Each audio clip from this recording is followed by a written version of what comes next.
Everyone, it's Charlton. I want to update you on the Waffle House shooting and the suspected shooter who is still at large and possibly armed. They just gave a press conference, a very long one, about an hour ago, and several people spoke.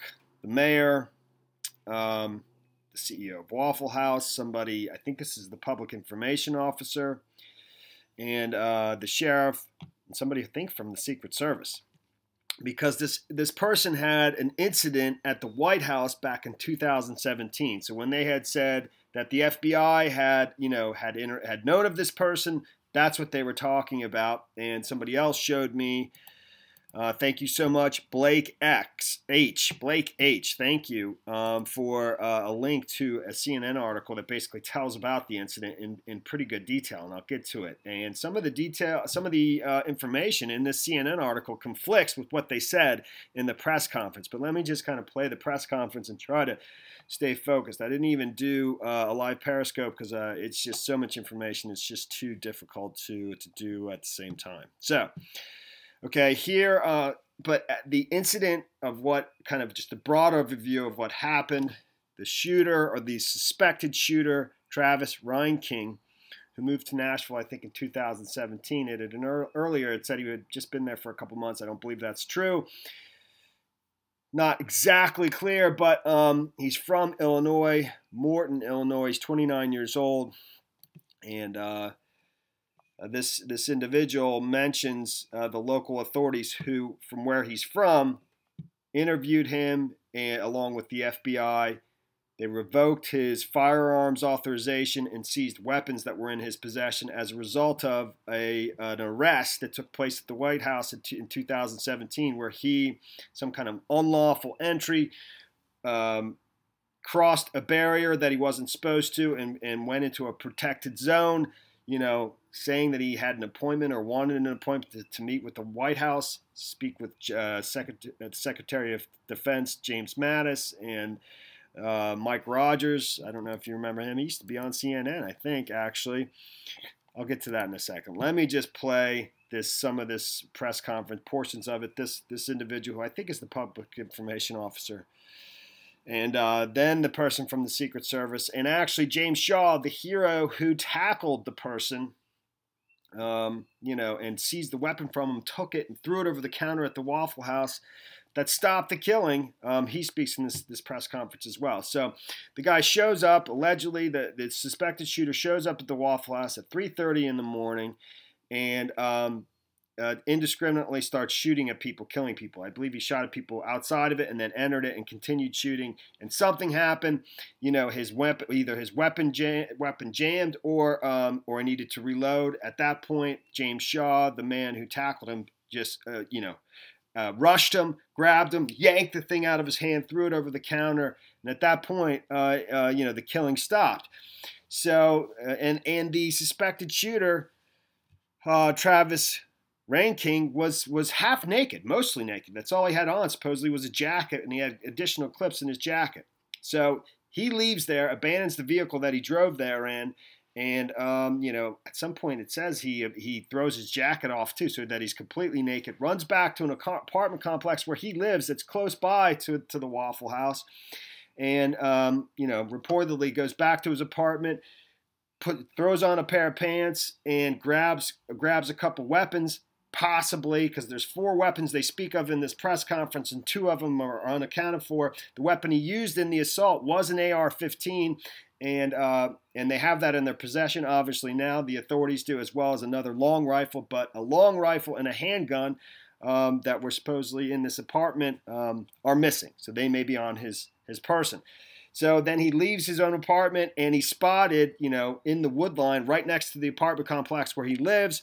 Police, helicopter with dogs are tracking him, and they lose track of him. And right now, he's still at large and possibly armed with the 2 weapons I said. Now, they speak of 4 weapons in this press conference, but in this article in CNN, again, thank you so much, Blake H., for showing it to me.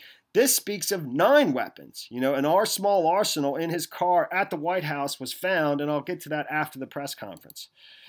All right, let's do it, man. We have learned that Reinking was arrested by the United States Secret Service for being in a restricted area near the White House in July of 2017. He was subsequently released.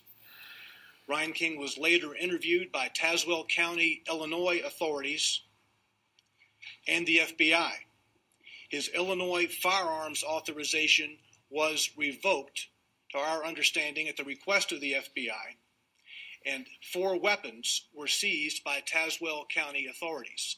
Among the weapons seized by those authorities was the AR-15 rifle used at the Waffle House today. The police department has received information that the guns were returned by Tazewell County authorities to Reinking's father, who has now acknowledged giving them back to his son.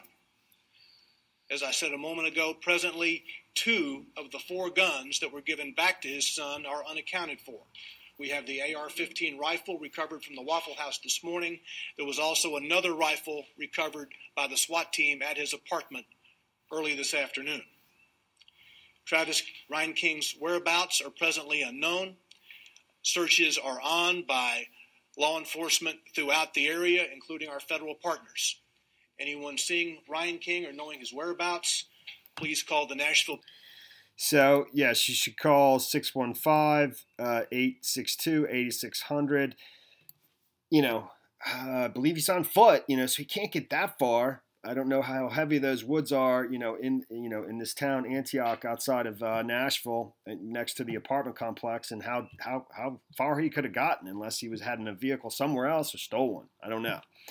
So, and that's basically what I described to you is described here. Travis Reinking, 29, allegedly wearing only a green jacket when he opened fire at about 3:30 a.m. Sunday at a Waffle House, 3571 Murfreesboro Pike in Antioch, outside Nashville. He was arrested in July 2017 for entering a restricted area near the White House. A Secret Service official said Sunday he worked in construction. You know what? That Secret Service person's here. I forgot all about it.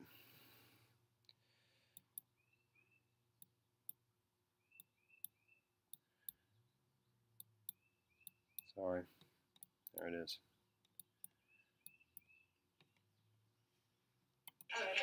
So how far away was he from the White House? And I guess based on Chief Anderson's last answer, he wasn't armed at the time? Well, he was up near the White House grounds. So he was arrested for unlawful entry. He was near some bike racks. He crossed a barrier for us, a protective zone. Once he entered that, they asked him to leave, and he wouldn't. At that point, they arrested him. And was he armed at that time? Not that I'm aware of. Did he give any indication of what he was trying to do at the time? He wanted to set up a meeting with the president. He was armed at all? Not that I know of. Or was he refusing to leave because he couldn't get that meeting? That I can't speak to. There was no charge. He was charged with unlawful entry. Did he climb over a barrier, did you say? I don't know that he climbed over it. There were bike racks, and he went through the bike rack. So he crossed that barrier. Once he crossed that, that would have been one of our protective zones. And at that point, they asked him to leave. He didn't comply, so they arrested him. So, and it was on the White House grounds? It was near the White House complex. So, that encompasses a wide area. So I don't want you to think that he was actually on the grounds per se, but he was near the White House complex, which is a rather large area of land. Anything else? You okay? Yeah. Come on. So, they're putting this press conference together, quickly, and they, just naturally they have to. So there's a lot of information that's just not completely accurate, possibly, because it doesn't jive, with what was reported in the CNN article here. And I'll just read that in a second. But if I could go back to what I was reading, just to give a description of, so early Sunday, police dogs tracked Reinking to a nearby wooded area with power line towers. He is not to believe to be armed. We don't know that now. I mean, these things have changed. 2 of Reinking's 4 guns are missing. Okay, police said Sunday afternoon the 2 missing guns include a hunting rifle and a handgun. After his White House arrest, the Tazewell County Sheriff's Department seized his weapons, later giving them back to his father, who told police he gave them back to his son. After the shooting, Reinking shed his jacket and was nude when he went to a nearby apartment complex where police believe he lived. A witness told police they saw him leaving wearing only pants, so he threw on a pair of pants. And here is some police searching the wood line for him. They're all the way in our yard. So, yeah, they're in our yard now.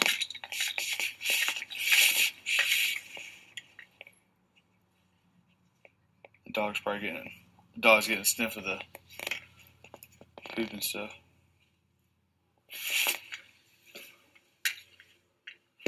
Like in our backyard? Yes, all of them. Oh my gosh.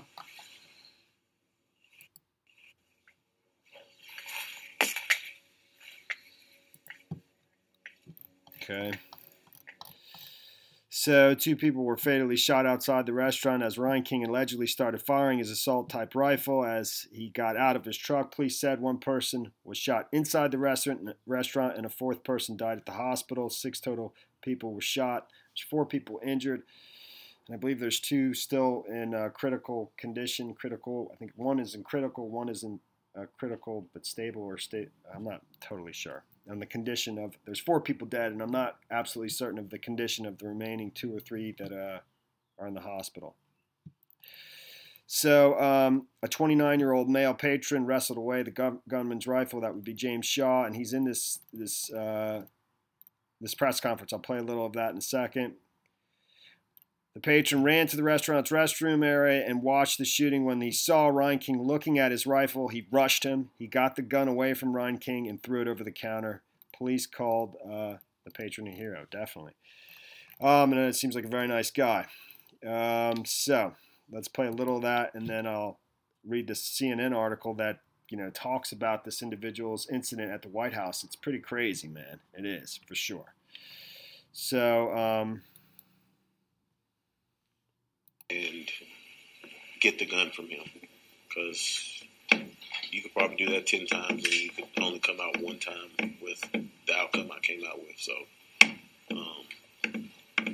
So somebody, something, some divine entity, something was looking over me. So I just find it amazing that you saw 4 people murdered, you attacked this guy, and you went to church when you got out of the hospital.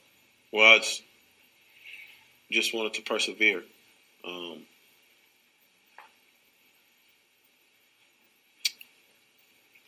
I don't want this to be like the focal point of my life. I know I'm going to be seen by a lot of people because all of the different media outlets and stuff, but I don't want this to be a major moment in my life, even though I know it's going to be. But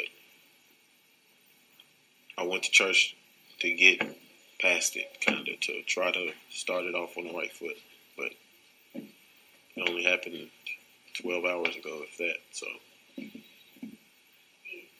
know this all just happened, and it's probably a big whirlwind, but I mean, what do you want to be known for, or how are you planning to move forward with your life? So I'm not a hero.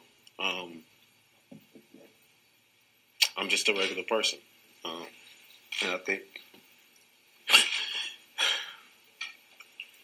I think anybody could have did what I did if they're just pushed in that kind of cage, and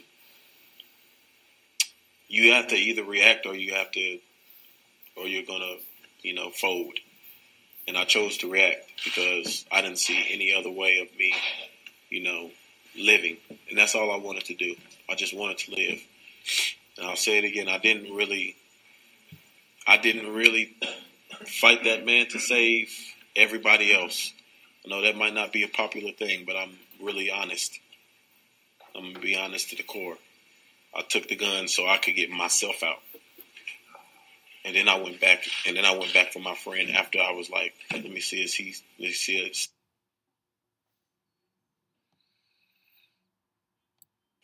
You know,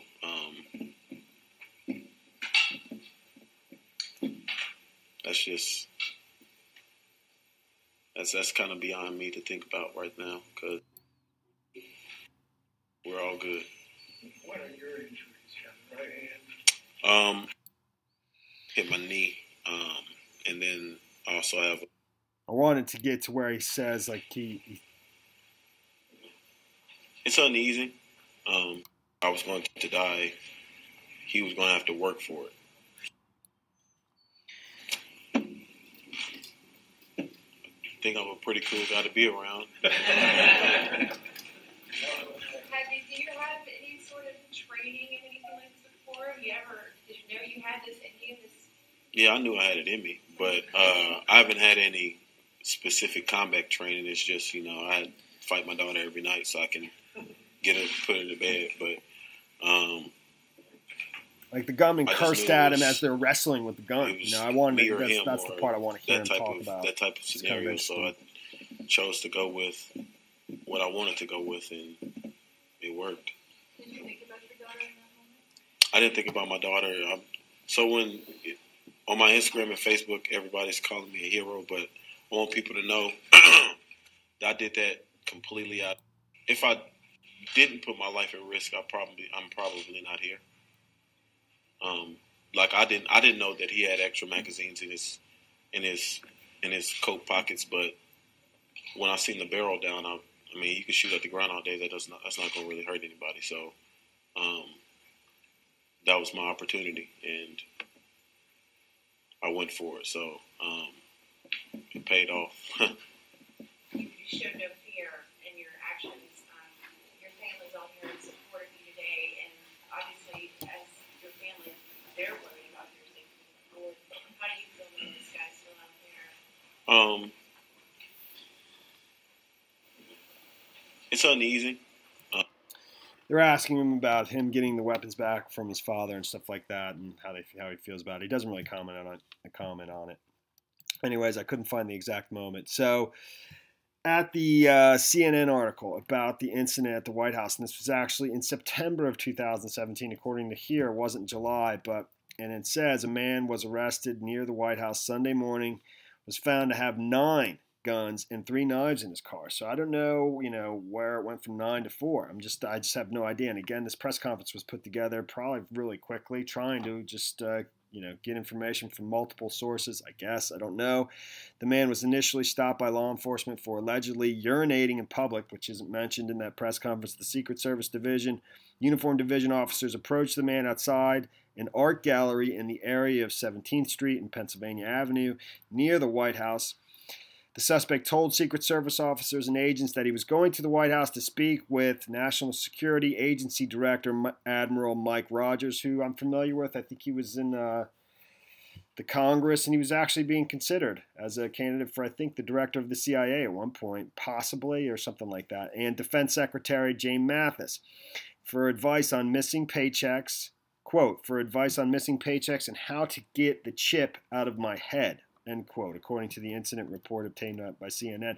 The man was discovered driving a 2009 silver Nissan with Tennessee Fraternal Order of Police license plates after being questioned by law enforcement and admitting to having multiple weapons. According to the report, he consented to a search of his vehicle. The search turned up 9 guns, 3 knives, brass knuckles, suppressors, and various types of ammunition. The firearms included multiple handguns as well as AR and AK style rifles. The suspect was taken to a D.C. facility for mental observation and later transported to a D.C. police station where he was charged with multiple weapons violations, according to the report. It wasn't immediately clear if the man was previously known by law enforcement. There's so much going on. I mean, they talked about unlawful entry. This talks about, multiple weapons violations.